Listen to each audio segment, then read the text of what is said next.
I think of when I became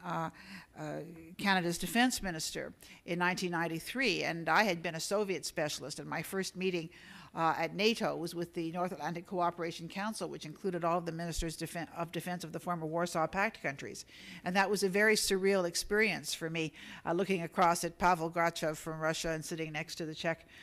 defense minister. But many things have changed, and I remember at that time saying that it was highly premature to beat our swords into plowshares, and that I felt at that time that Canada needed a strong and effective conventional warfare capability, even though that the danger of a nuclear holocaust seemed to have receded. But I think we have to, in looking at risks to security, potentials for conflict, we have to recognize that climate change may present us with a whole range of new factors to consider. For example, there's very interesting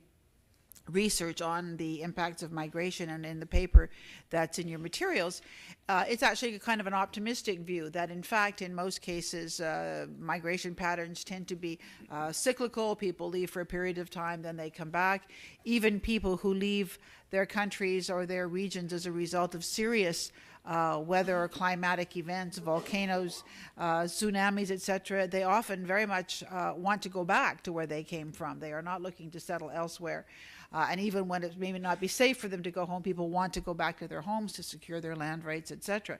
But the interesting thing about climate change is that we are looking at changes that may in fact not be cyclical, that may be of long duration, and we need to look at how people will behave under those circumstances when there in fact is not an all clear sign that they can return to their homes and try to rebuild their lives, even knowing that over a period of years these disasters may strike them again. So there are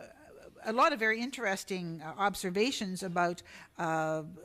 disputes over resources as a basis for conflict. One paper I read said that in fact the last time that a country actually went to war over water was in 5000 BC when the Assyrians apparently did this. But I think that again, we have to look at what the implications are in a different, more highly populated world, given the longer duration of the kinds of struggles that we're going to encounter. But I think on the other hand, the observation of scholars has been that, in fact, needing to cooperate over scarce resources such as water has very often been a vehicle for reinforcing collaboration and peaceful